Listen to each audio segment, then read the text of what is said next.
In this video, we're going to look at an example of finding the intervals on which a function is increasing, on which it is decreasing, and on which it is constant.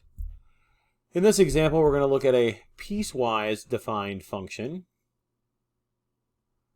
F of x equals 3. If x is less than or equal to negative 2, it's equal to x squared minus 1. If x is between negative 2 and 1, and it's equal to negative x plus 2 if x is greater than or equal to 1.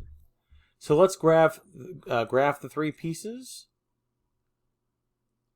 The first piece would be the line y equals 3. That's a horizontal line. So we would draw that horizontal line, and it would stop once we get to x equal to negative 2, because that's the condition that says that we're on that first piece.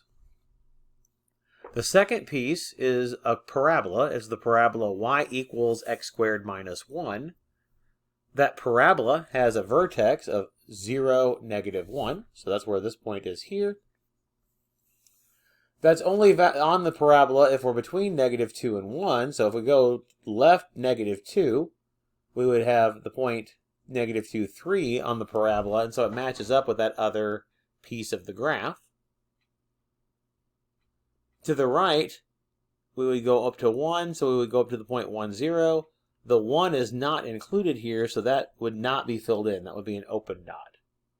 Now again, the reason why this one's filled in is because it was filled in by this equality.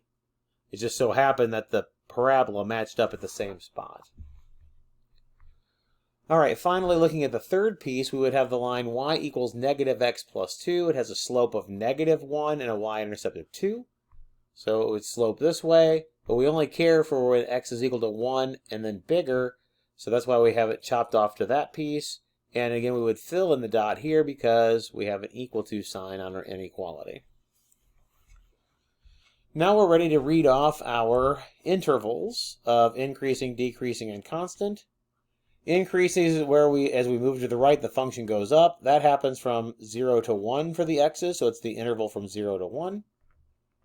Decreasing, it's this piece here where we're falling as we move left to right, and this piece here as we're falling as we go left to right. So the x's, remember, we always describe this with intervals of x values, and we always use parentheses and not brackets on these. So it's decreasing from negative 2 to 0 and from 1 to infinity. So that's why we have the negative 2 to 0 union 1 to infinity. Finally, it's constant when we're on the horizontal line piece, so that's the interval from negative infinity to negative 2.